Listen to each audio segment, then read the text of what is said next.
नमस्कार, यही सच है में आपका स्वागत है। मैं हूं आजाद खालिद, आपका मेजबान, और लेकर हाजिर हूं यही सच है। यही सच है में आज सबसे पहले भारत की बल्कि पूरी दुनिया की महिलाओं को, माताओं को, बहनों को और नारी शक्ति को सलाम और सम्मान। और यही सच है में आज सबसे बड़ी सच्चाई है कि दुनिया के सबसे बड़े लोकतंत्र का सबसे बड़ा पर्व बहुत जल्द ऐलान होने वाला है। और कयास ये लगाए जा रहे हैं कि चुनाव आयोग किसी भी समय चुनावों की घोषणा कर सकता है, 2019 के लोकसभा चुनावों की। दरअसल इसका एक आंकड़ा भी है। पिछली बार 2014 में 31 मई को कार्यकाल खत्म हो रहा था, लेकिन 5 मार्च को चुनावों का ऐलान कर दिया गया था। आज 8 मार्च है और इस वाली लोकसभा का जो कार्यकाल है वो 3 जून को कंप्लीट हो रहा है। ऐसे में कयास लगाया जा रहा है कि किसी भी दिन ऐलान किया जा सकता है कि चुनाव आयोग चुनावों की घोषणा कर दे। अब अगर चुनावों की घोषणा सिर पर है तो पॉलिटिकल पार्टियों में भी कहीं ना कहीं खलबली है और अपने अपने वोटों को और कील कांटों को दुरुस्त करने में सभी दल लगे हुए हैं। पीएम मोदी लगातार विकास की बात कर रहे हैं और कई बड़ी योजनाओं को उन्होंने आज भी शिलान्यास किया, शुरुआत की गाजियाबाद, कानपुर और बनारस के अंदर। और कांग्रेस की तरफ से भी राहुल गांधी कई जगहों पर देखे गए, लोगों से बात की है। नितिन गडकरी और राजनाथ सिंह भी रैलियां कर रहे हैं, यानी उरूज पर है, पीक पर है राजनीतिक घमासान। ऐसे में कई बड़ी खबरें हैं कि क्या बीजेपी विकास की जो बात करके 2014 में आई थी, अब उसी विकास को जनता को सौंप रही है या इसको किस तरह से देख रहे हैं, विपक्ष कैसे देख रहा है, इस पर भी बात करेंगे। लेकिन एक और खबर बता दें, बनारस में पीएम मोदी रहे, कई योजनाओं का शिलान्यास किया, लेकिन बनारस से जुड़ी खबर को लेकर भी हम कह देते हैं थोड़ी सी नेगेटिव है, लेकिन उसका भी जिक्र कर देते हैं। इलाहाबाद हाईकोर्ट ने आज बाकायदा यूपी सरकार को सवाल किया है और हलफनामा मांगा है, क्योंकि 1 मार्च को वहां पर 2 सफाई कर्मियों की सीवर में दम घुटने से मौत हो गई थी, जिसके बाद जो एक्ट है, मैनुअल एक्ट है जो इस संबंध में बना हुआ है, वो उसको लेकर कहा गया कि किस तरह से उसका अनुपालन किया जा रहा है। क्योंकि बड़ी खबर यह है कि इस बार भी आप देखें तो जो कई राज्यों में, 11 राज्यों में 100 के करीब लोगों की सीवर में जाने से मौत हो गई। ये बड़ी दर्दनाक भी है और कहीं ना कहीं अगर देखा जाए इस आधुनिक भारत में, आधुनिक समाज में शर्मनाक भी है कि आज भी लोग अपनी जान को दांव पर लगाकर सफाई करने जाते हैं और उनकी मौत हो जाती है। खैर, बात करते हैं विकास की, बात करते हैं योजनाओं की और बात करते हैं चुनाव की तैयारियों की। चुनाव की तैयारियां मुकम्मल हैं, सभी लोग उस पर लगे हुए हैं। पीएम मोदी ने विकास का पिटारा जो है खोल रखा है, जनता को सौगातें सौंप रहे हैं। आज भी 3 जगह रहे, कल भी हो जा रहे हैं। और गाजियाबाद में उन्होंने एयरपोर्ट के टर्मिनल का उद्घाटन कर दिया है। पैनल हमारे साथ मौजूद है, उनसे पहले तारुफ करा देते हैं और फिर उनसे बात करेंगे क्या इस बार का चुनाव जो है विकास बना क्या रहेगा, उनके पिटारे में क्या है। हमारे साथ खेमचंद शर्मा जी मौजूद है, बीजेपी की तरफ से अपनी बात रखेंगे। बहुत बहुत स्वागत है खेमचंद शर्मा जी, लाइव जुड़े हुए हमारे साथ। अनुज यात्रे साहब हैं, कांग्रेस की तरफ से अपनी बात रखेंगे। बहुत बहुत स्वागत है अनुज यात्रे साहब आपका दिल्ली स्टूडियो में। इसरार सैफी साहब हमारे साथ मौजूद हैं, प्रगतिशील समाजवादी पार्टी की तरफ से अपनी बात रखेंगे। बहुत बहुत स्वागत है, खैर मकदम है आपका इसरार सैफी साहब। ऋषि मिश्रा जी हैं, पॉलिटिकल एनालिस्ट हैं, हमारे साथ दिल्ली स्टूडियो में मौजूद है और बहुत बहुत स्वागत है ऋषि मिश्रा जी। सबसे पहले खेमचंद शर्मा जी, विकास का पिटारा खोल दिया है, लेकिन कुछ लोग कह रहे हैं कि बिल्कुल अंतिम समय में, आखिरी समय में ये जो है सिक्सर मारने वाली बात कर रहे हैं आप। नहीं, ये बिल्कुल गलत है। आपने देखा होगा जिन योजनाओं का हमने शिलान्यास किया और योजनाओं का हमने फीता भी काटा। आप देखेंगे किस तरीके से का निर्माण हुआ, किस तरीके से जो हाईवे निर्माण में आपने देखा लाखों की संख्या में जॉब मिली और बहुत तेजी से, दोगुनी स्पीड से लगभग हाईवे निर्माण हुआ। वैसे ही आपने देखा होगा किसानों के लिए एमएसपी प्राइस बढ़ाया गया, किसानों के लिए उनको हेल्प करने के लिए मिनिमम सपोर्ट दी गई। वैसे अनऑर्गेनाइज सेक्टर में काम करने वाले लोग जिनको पेंशन नहीं मिलती थी, उनको पेंशन देने की व्यवस्था की गई। वैसे ही आपने देखा होगा कि गरीब लोग जिनके स्वास्थ्य की सुविधाएं नहीं मिलती थी, स्वास्थ्य की सुविधाओं की चुनाव के अंदर आप विकास का मॉड्यूल लेकर ही जा रहे हैं जी।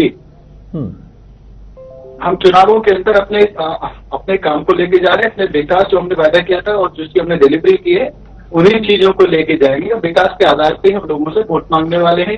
हम देश को आगे ले जाने वाला काम जो मोदी जी ने किया उसके आधार पे वोट मांगने वाले हैं।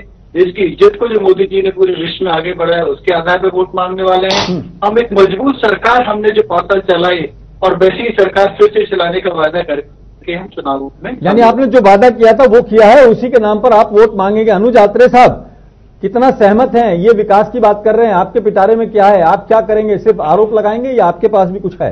ये देखिए, आरोप हम कौन होते हैं लगाने वाले? ये तो आरोप और सवाल दोनों। ये तो जनता इनसे जो है हिसाब किताब लेगी अब 5 सालों का। उन लोगों से हिसाब किताब लेगी जिन्होंने सपनों का भारत के एक वायदा किया था और ये केवल सपनों में ही अपने 5 साल निकाल दिए, वायदों में ही 5 साल निकाल दिए और सब चीजें इस देश से गायब कर दी। देखिए, युवाओं की नौकरियां गायब, देश के युवाओं से जो वायदे किए थे लाखों नौकरियां, किसानों के जो लाखों नौकरियां दी हैं, वो लाखों युवा अभी तैयार खड़े हैं इनके साथ हिसाब किताब करने के लिए। 2019 के और 2-4 दिन में ही चुनाव डिक्लेयर होने वाले हैं। सब इनके साथ, देश का किसान इनके साथ, किसान के जो वायदे थे वो गायब, और देखिए युवाओं के साथ गायब, महिलाओं की सुरक्षा गायब, क्या क्या किया इन्होंने, स्वास्थ्य क्षेत्र में सब चीजें इनके जो वायदे थे वो गायब, और अंत में जिस चीज में सबसे ऊपर इनके ऊपर सबसे बड़ा आरोप लगा है उसकी तो फाइल भी गायब, रक्षा मंत्रालय से राफेल की फाइल गायब। तो ये सरकार जो लीक सरकार थी, यानी आपका जो हथियार है वो राफेल ही रहेगा।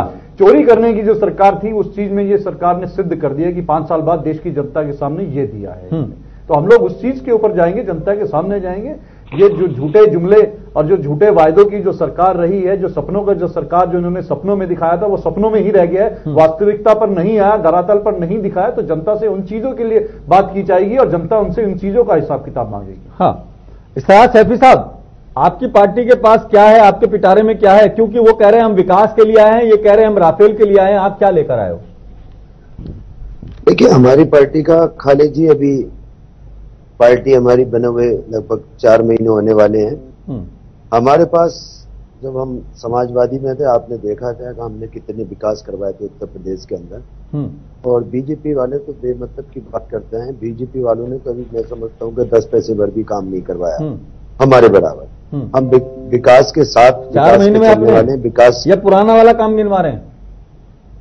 नहीं, पुराने वाले काम भी गिनवाएंगे क्योंकि अनुभव तो उन्हीं से लिया है। भाई, राजनीति जो हम कर रहे हैं वो, लेकिन आपके यहाँ से चाचा भतीजे से बाहर नहीं आ रहे। अब सुनने में आ रहा है शिवपाल जी वहां से लड़ेंगे, उनके सामने अक्षय यादव लड़ेंगे। तो क्या परिवार से भी बाहर निकल पाएंगे आप, या अंदर ही अंदर होता रहेगा?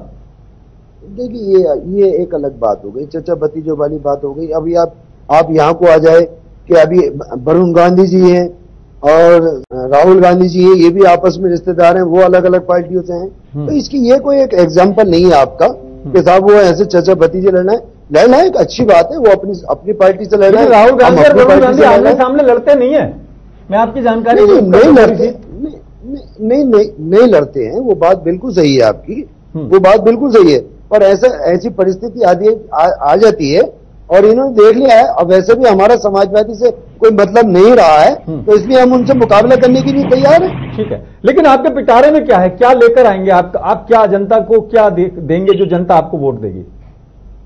नहीं, जनता को देखिए, जनता ने हमारे नेताजी का, राष्ट्रीय अध्यक्ष जी का काम देखा है और हमारी पार्टी अभी नहीं बनी है और हमारे जो पार्टी से जो लोग जुड़े हैं, जो पूरे उत्तर प्रदेश के अंदर संगठन खड़ा किया है, उसमें आप देख ही रहे हैं कि कितना बढ़िया, मतलब पहले से ही लोगों ने इतना बढ़िया काम किया है। जितने लोग प्रगतिशील समाजवादी पार्टी में हैं वो सारे ही विकास पुरुष रहे हैं। ठीक है, ऋषि मिश्रा जी ये कह रहे हैं ये विकास पुरुष रहे हैं, तो इनको तो अपने उस पर विकास पे ही काम करना है। अब कैसा है वो तो जनता को पता लगेगा, जनता बताएगी।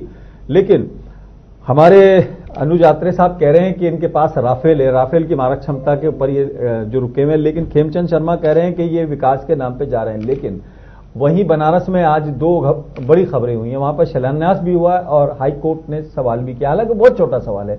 लेकिन आपको क्या लगता है 2019 में कौन से मुद्दे हावी रहेंगे? रोजगार इन्होंने बहुत सारा दिया है, क्या जनता उसको एक्सेप्ट करेगी? आपने जो पहला लाइन शुरू किया, मैं उसे जवाब देना चाहूंगा कि आज सर्वप्रथम इस चैनल के माध्यम से अपनी माता बहनों को महिला दिवस की हार्दिक शुभकामनाएं मैं बोलता हूं।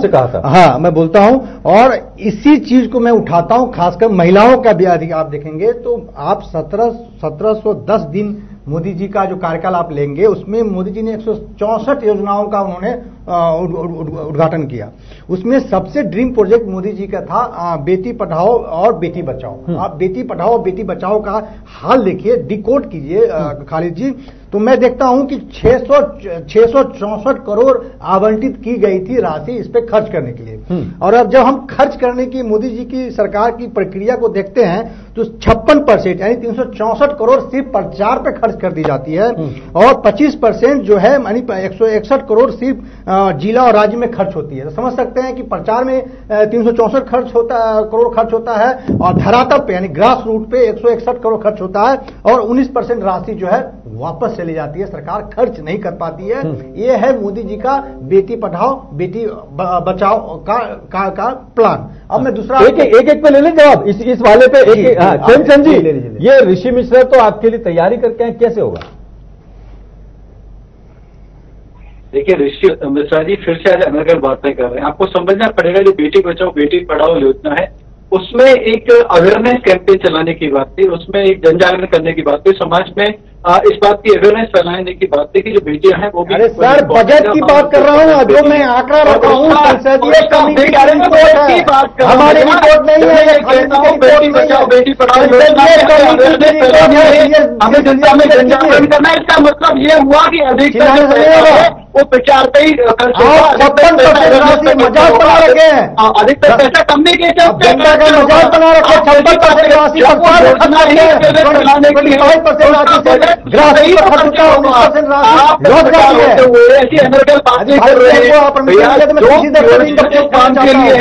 उस काम में लेके हरियाणा में आज के कार्यकाल में जो रेशो है बहुत बड़ा वेस्ट है, कई राज्यों में रेशो बढ़ा है, बहुत सारे जो हमारी सरकार पहले से रेशो बढ़ा है, रोज पानी की गाली देते हैं। मोदी जी ने महिलाओं के अधिकार के मैं आपको बता देना चाहता हूँ, सुकन्या योजना मोदी जी ने शुरू की, जिसके अंतर्गत नरसिम्हा राव से लेकर अब तक इनके किया जाता है। मोदी जी ने ट्रिपल तलाक का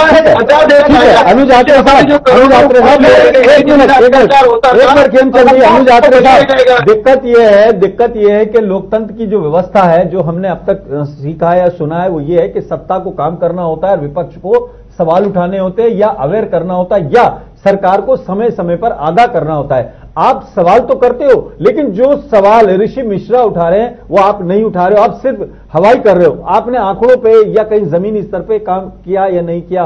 क्या आप ऋषि मिश्रा की बात से सहमत हैं या खेमचंद जी की बात से सहमत है? ये कह रहे हैं कि 56% तो सिर्फ विज्ञापन में ही खर्च कर दिया, ऋषि मिश्रा का कहना है।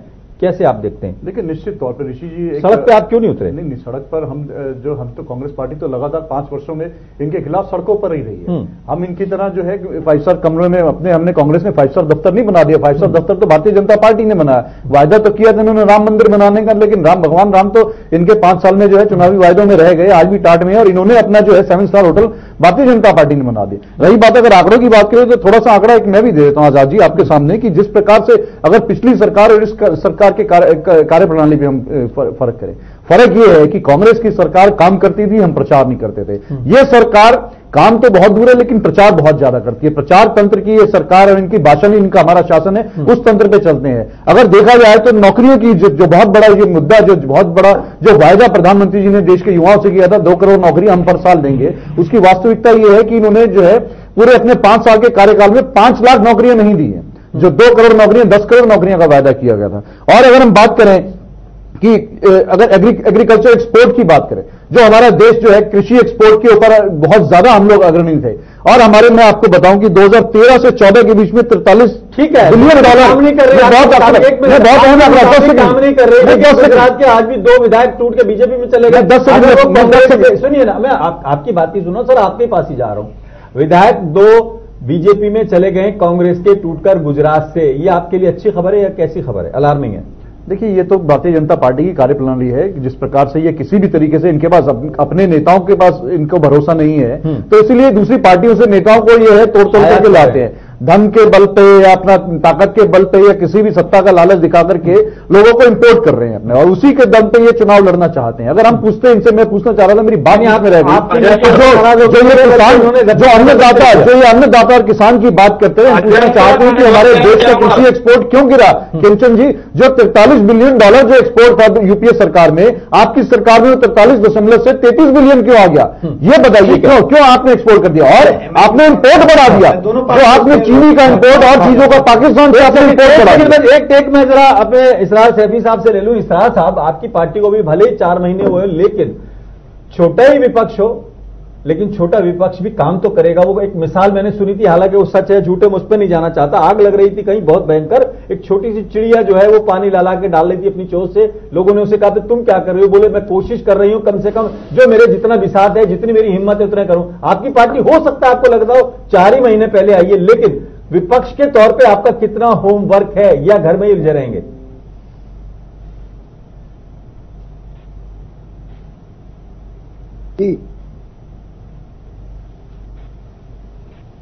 लगता है आवाज नहीं जा रही है हमारी। आता हूं नहीं आता हूं, मैं आपके पास ही आता हूं। आवाज नहीं जा रही है इसरार साहब के पास। ऋषि मिश्रा, जो सवाल है वो यही है, जो एक समन्वय है सत्ता का और विपक्ष का, वो समन्वय कहीं नजर नहीं आ रहा। सत्ता में अगर कमी थी तो विपक्ष ने कितनी जिम्मेदारी निभाई, सवाल ये है। देखिए मैं खाली जी आज मैं क्योंकि अब समय ज्यादा नहीं रह गया जी, मैं तो एक मिनट लूंगा। आज राजस्थान में आज MiG-21 का एक्सीडेंट हुआ है, मुझे बहुत दुखी हुआ। इसमें कांग्रेस सरकार को भी मैं घेरना चाहता हूं।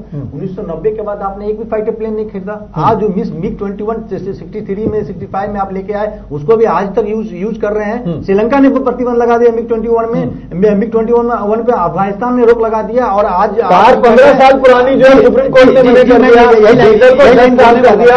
हम MiG-21 कब का चला रहे हैं? आज राजस्थान में भी और आज राजस्थान में एक्सीडेंट हुआ है, तो इसके लिए कांग्रेस और बीजेपी दोनों जिम्मेवार है। जहां तक आप देखेंगे स्वास्थ्य, मैं स्वास्थ्य थोड़ा इसमें इसलिए बोल दिया क्योंकि कांग्रेस भी इसके लिए जिम्मेवार है। आपने MiG-21 आप तक यूज कर रहे हैं, 1990 के बाद कोई फाइटर प्लेन आपने खरीदा नहीं। तो ये देखिए किस प्रकार से हमारे देश चल रही, दोनों राजनीतिक पार्टी जो है लोगों को बेवकूफ बना रही है। मैं छोटा सा खेमचंद जी का आंख खोलना चाह रहा हूं। एम्स जो आप देखते हैं, आप दिल्ली में रहते हैं, खालिद जी आत्रे साहब भी दिल्ली में रहते हैं। एम्स कितनी एक अच्छी हॉस्पिटल है। जब एम्स सरकार ने विस्तार किया, आसाम में मई 2015 में एम्स खोलने की बात हुई और आवंटित राशि 1123 करोड़ की थी। और आपको दुख होगा कि सिर्फ 5 करोड़ दिया गया है।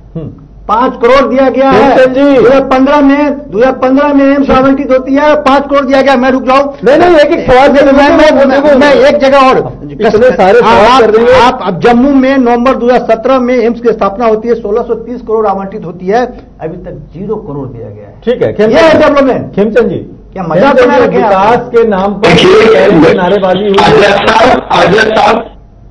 जी आजाद साहब, मैं आपको वो चीजें गिना दूं विकास के नाम पे। नहीं जो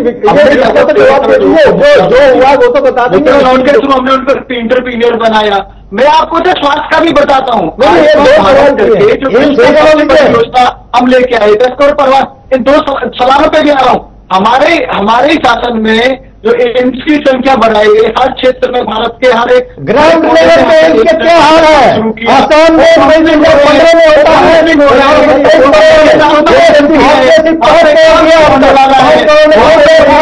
मिल रही है। बात ये है कि हमारे सरकार में ही आज सारे सवाल लेंगे तभी तो। आप सबने पॉलिसी बना ली, कांग्रेस भी उसमें शामिल है, आप भी शामिल हैं। अगर पैंट फटी हुई उसकी बात करते तो आप कहते हैं मेरा बनियान नया है। हम पूछ रहे हैं पैंट कैसे फट गई। आपसे ये 2 सवाल किए हैं एम्स के कि इतने 100 करोड़ में से सिर्फ 5 करोड़, इतने से करोड़ में से सिर्फ 0 करोड़। सवाल यह है कि जो आपने किया वो तो है ही, लेकिन जो नहीं हुआ उसको भी इम्पोर्टेंस क्या है? उसको सुन ले। आप जवाब मत दें, आपके पास जवाब होगा भी नहीं, लेकिन सुन तो ले हुजूर। जी बताएं। दोनों सवाल जो है एम्स वाले, उस पर कुछ तो आप बताएं, या उसको हटा देते हैं सवाल को। आप कहते हैं हम हटा देंगे, आप कह दीजिए इम्पोर्टेंट क्या है। आजाद साहब, इम्पोर्टेंट क्या है? इम्पोर्टेंट ये है कि एम्स का निर्माण होना चाहिए। हमने वो निर्माण करने का काम किया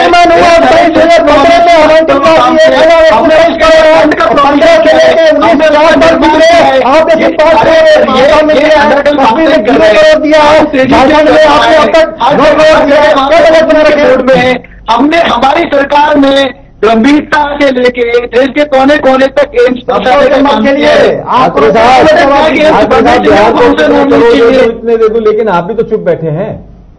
आपके यहां से भी तो आवाज नहीं उठ रही। ये जो आंकड़े हैं ऋषि मिश्रा लिया है, जर्नलिस्ट है लिया है। आप लोग चाहते हैं कि पत्रकार काम करते रहें, आप उसका माइलेज लेते रहें। आपने तो कभी कोई काम नहीं करा। मैं तो आप पे खुला आरोप लगा रहा हूं। नहीं देखिए खालिद जी, ऐसा नहीं है। आप स्वतंत्र हैं, आप अभी पत्रकार हैं, आप राफेल पे लड़ रहे हैं, जो रिपोर्ट के आधार पे लड़ रहे हैं, जो अखबार में छप गई है, राम ने किसी ने छाप दिया, उस पर आप लड़ रहे हैं। आपका अपना होमवर्क क्या है वो आपको भी मालूम है। नहीं देखिए, होमवर्क तो ये है कि इस समय जो चुनाव लड़ा जाएगा, हमारा सीधा सा कहना है प्रॉमिसेस वर्सेस परफॉर्मेंस पे होगा। जो हमने प्रॉमिस किए अपने सरकार के समय में और हमने उसमें कितना परफॉर्म किया जनता के सामने, हम अपना रिपोर्ट कार्ड लेके जाएंगे पिछली सरकार का, और ये लेके जाएंगे कि जो इस 2014 से पहले प्रॉमिस किए गए थे भारतीय जनता पार्टी के द्वारा 2019 आने तक उसमें कितने परफॉर्म किया गया। ये चुनाव उस पर है, ये चुनाव जुमलों पर नहीं लड़ा जाएगा कि अब नहीं चलेगा कि भारतीय जनता पार्टी के राष्ट्रीय अध्यक्ष कह दें कि वो चुनावी जुमले थे, कर दिए जाते हैं। आपका ही तस्लीम चिन्ह है कि 1990 के बाद एक भी फाइटर प्लेन नहीं खेल रहे। आज MiG 21 40 पायलट मर चुका है देश का।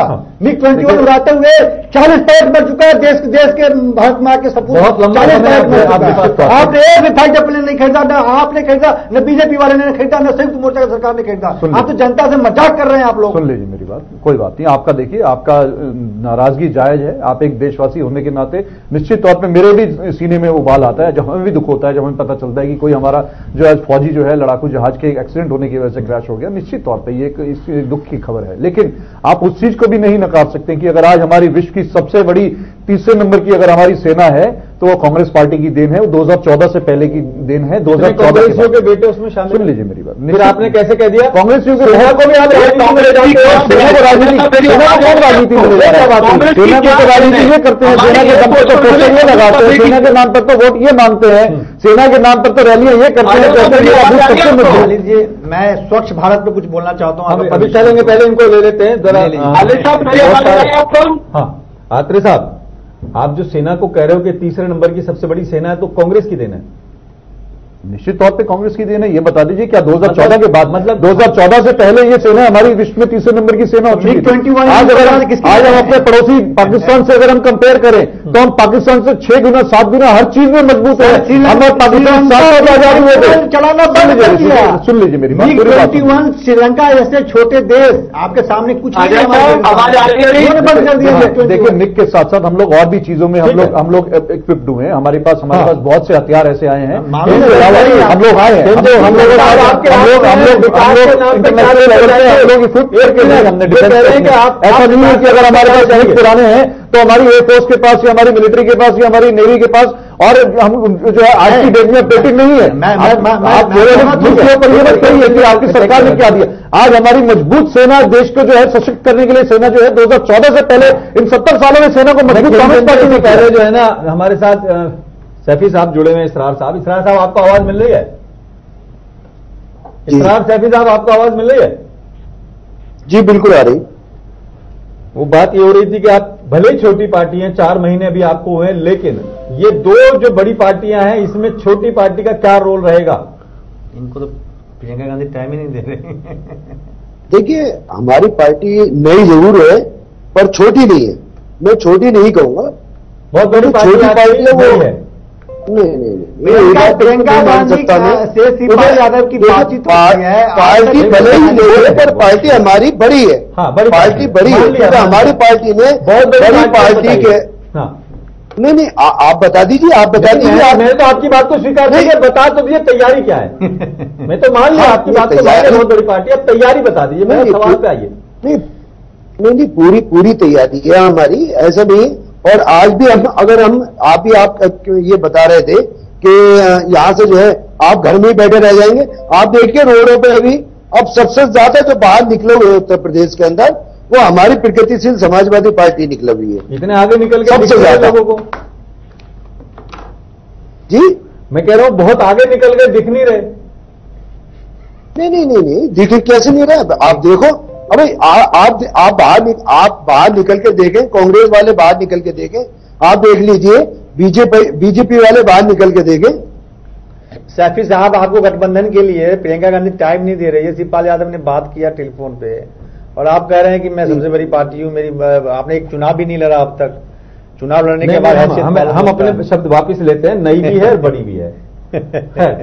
खेमचंद जी, विकास का मॉडल लेके जाएंगे, जनता क्या कहेगी? जनता सवाल करेगी। जनता वो कि जो हमने करके दिखाया है, जनता का सवाल करना उनका अधिकार है, लेकिन हमने जो कहा वो करके दिखाया है। चाहे वो जॉब का मामला हो, मैं पहले भी बोल रहा था कि हमने 13 करोड़ से आसपास लोगों को हमने मुद्रा लोन दिया, मुद्रा लोन के थ्रू हमने एंटरप्रीनियर बनाया। और प्रधानमंत्री जी ने संसद में आंकड़े दिए कि इस तरीके से जो ईपीएफ अकाउंट नए ईपीएफ अकाउंट खुले, उससे पता चलता है कि पिछले 1 साल में लगभग 1 करोड़ के आसपास रोजगार मिला है। जो भारत के आजादी के बाद पहला प्रधानमंत्री हैं जो पेंशन में कोई अपने नाम जोड़ता है तो कहते हैं कि रोजगार मिल गया। आपने तो पेंशन योजना हाईवे बन रहे हैं, आपने पेंशन योजना खत्म कर दी और जैसे मैं रिटायर कर रहा हूँ पेंशन योजना में अपना नाम खत्म कर रहा हूँ। आप ही की रोजगारी दर हमने देश के गरीबों को आयुष्मान भारत के तहत सुविधा देने की कोशिश करी है। लगभग 50 करोड़ लोगों को उससे सुविधा मिलेगी। और सर सबसे बड़ी एक जो डिमांड थी बसों से चली आ रही थी जिसका किसी ने ध्यान नहीं दिया, जो असंगठित क्षेत्र में जो लोग काम करते थे, मजदूर जो लोग काम करते थे, छोटी सैलरी पे जो काम करते थे, उनको रिटायरमेंट के बाद कोई भी फैसिलिटी या कोई भी सुविधा का काम नहीं दिया था। वो हमारी सरकार ने देने का काम किया। अब जब वो रिटायर हो जाएंगे तो कम से कम 3,000 रुपए महीने की पेंशन की व्यवस्था पूरे देश में खुशी की है। वो अपनी उसको मांग को ले रहे हैं और खास तौर से आर्मी को वन पेंशन आप कह रहे हैं, लेकिन 73 के बाद पेंशन की दी गई है। देखिए आप नहीं होते, आप कहीं से भी हमने जो असंगठित क्षेत्र में जो लोग काम करते हैं उसमें कभी बताओ, भारत में कुछ बताओ। देखिए मैं चार छोटी छोटी लाइन से अपनी बात खत्म करूंगा जो इन सरकार को समर्पित है कि रुपया गया 73 पार, महंगाई मचाए हाहाकार, तेल गैस में लगी है आग, बाजार में मची भागम भाग और 56 इंच वालों, कब तक चलेगा ये साइलेंट मोड और कहां है अच्छे दिन का कोड, ये बता दीजिए। सभी मेहमानों का बिल्कुल समय खत्म हो गया और सवाल ये था कि चुनावों की घोषणा बहुत जल्द हो सकती है। कौन पार्टी क्या लेके जाएगी, कौन किस पार्टी को किस तरह से जनता सपोर्ट करेगी या एक्सेप्ट करेगी, ये बड़ा सवाल है। अब जनता को भी सोचना है कि उसके सामने सिर्फ एक दिन है जिस दिन उसे अपने 5 साल के लिए अपने नेता को चुनना है, अपने उन लोगों को चुनना है जो सरकार को चलाएंगे, और यही सच है। यही सच है। मैं आज फिलहाल इतना ही, अपने मेजबान आजाद खालिद को इजाजत दें।